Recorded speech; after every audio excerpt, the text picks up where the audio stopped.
Take care of your baby and yourself. That's the sum total of Netflix parental leave policy.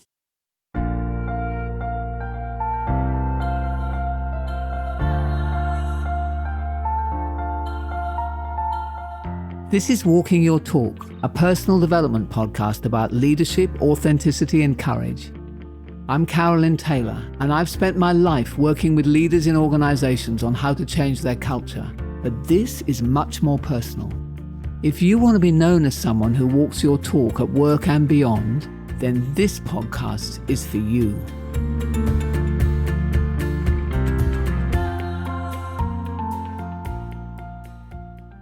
Hello, and thank you for joining me. This is the beginning of a new series in this podcast, which I'm calling Cultural Excellence. And I want to share with you some stories of people I think are doing something exceptional, both people I know and people I read about. And then we can consider together how these stories might be able to relate to you and your efforts to walk your talk. And that quote at the beginning came from a long profile of Reed Hastings, the CEO of Netflix, in the Times in the UK, where they really describe the radical approaches that they take to maintain the culture that they particularly want. And you'll find me quoting some more of that as we go through this episode. So I'm finding that there are some characteristics that are common in most great cultures, and most great culture work that I see people putting in to create the culture they want. And the key one seems to be that they're willing to do some things radically different. And radically enough that some people actually don't want to work there, and that is actually a good thing. Because, too much of what I'm seeing is a little bit too bland. When you're leading a culture, you need to have people sit up and notice, especially if you want people to change their behavior. Interesting isn't enough. They've got to see what you have to be truly remarkable, as in people will remark on it. I love that word, remarkable, that people will make a remark about it. Now, some people may hate it, but the people you're going to want to keep and attract will love it. So let me read you a section from this piece that I found in the newspaper about Netflix. It's absolutely, for me, fascinating and full of examples of what it takes to be remarkable in the way that you go about your culture work. If you work at Netflix, you can take unlimited holiday, work the hours that you want, travel anywhere in any class of seat, and buy anything you choose on expenses, so long as you can justify your decisions as being in the company's best interests. Nobody tracks your sick days, and the parental leave policy is take care of your baby and yourself. You get to see the company's quarterly financial results weeks before Wall Street does, and have full access to strategic information. The company commits to paying you at the top of market rates and actively encourages you to take calls from headhunters to find out what those might be. Employees at all levels make big strategic bets without their boss's approval all the time. On the other hand, you could lose your job tomorrow. And until you do, you will be subjected to searing public critiques of your performance from your colleagues as a matter of course, sometimes over live 360 dinners that can last as long as 5 hours and sound to non-initiates more like a barbaric reality TV show concept than a sensible way to nurture personal development. Also, under something called the keeper test, your immediate boss is expected to assess at regular intervals whether you have slipped from being a stunning performer to a merely adequate one. And if they can find anyone better outside the organization, it is their avowed duty to Netflix to replace you. The company, meanwhile, undertakes to wave you out of the door with a generous severance package and an assurance that there was no shame in failing to keep pace with such a high-performance environment. Quite something, eh? Now, some of you may love the idea of working there in Netflix as it's described. But some of you may have listened to what I just read and said to yourself, that's not the right way to run a company. That's not the right way to develop talent. Or you may just say, I personally would hate that. But that doesn't matter, you see. What matters is that it works for Netflix and that they walk that talk. And if you choose to join them, then you know the deal. And if you get asked to leave, you know why. So what are my conclusions from this story?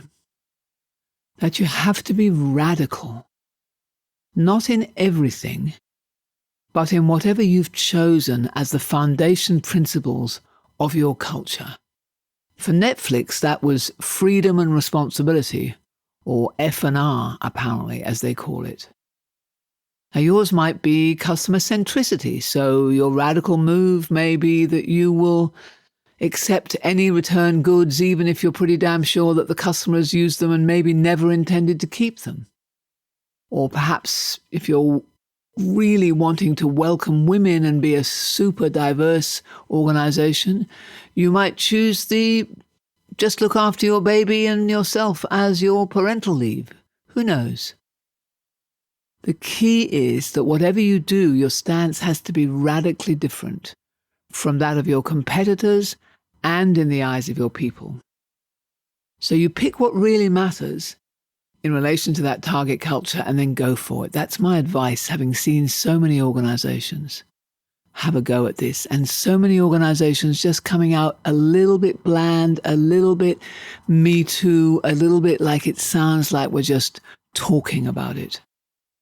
So whatever you decide to do, it doesn't have to be everything, but some big moves, it needs to make you feel uncomfortable. I'm convinced of that now. It's not, even if you're new, even if you're one of the top players, even if you think that you've already reached the new culture in your own behavior, I think these decisions have to make you feel uncomfortable. Because I think it's got to be radical enough to make you wonder whether you're insane making that move. What if employees abuse it? What if customers do? What if you lose a whole lot of money as a result? What if you decide to move some people out of your organization and some of them hold critical corporate history or are the key to your sales figures? Uncomfortable enough yet? You're probably getting close to your remarkable moves. Because what you'll find is if you're truly committed to your intended culture and you've already worked out why it's essential to your business and the cost of not achieving it, then you will have already realized that the benefit of changing your culture will actually eventually outweigh the short-term risks that your remarkable moves may generate. And you're probably not even accounting for the uplift in reputation with customers or just being known as a great place to work, which those kind of moves make, because people talk about them. And many of the organizations I have had contact with over the years do find it hard to be radical enough in the moves that they make. And so their people don't really believe that they're walking their talk. They hear the words, they see some good behavior, but not enough to deeply and radically change their own behavior or their own approach to work sufficiently to change the culture.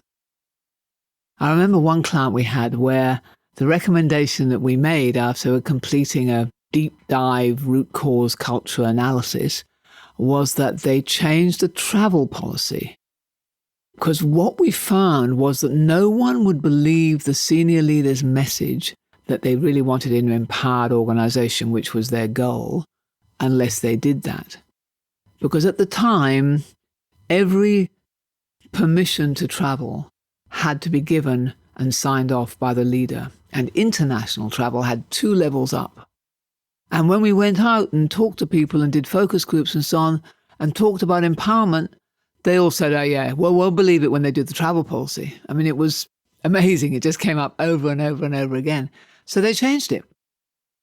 So I went back to that organization 6 years later, and I was giving a talk, and the business unit head introduced me at the beginning of the presentation as being one of the team of consultants who had caused the travel policy to change.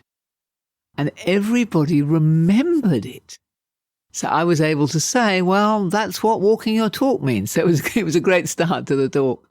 But what's fascinating for me is that people are still remembering it and talking about it 6 years later.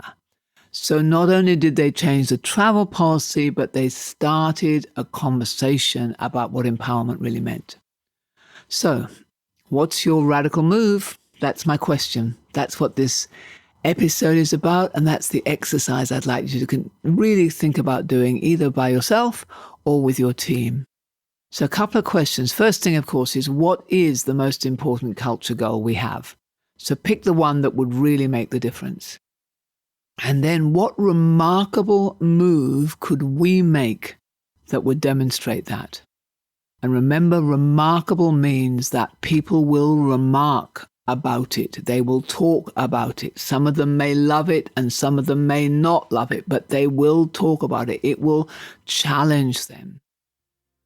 The test of that remarkable is that it has to be radical enough for you to feel uncomfortable. So I hope you create some great stories that people will be talking about in 6 years' time. Bye for now, and thanks for listening.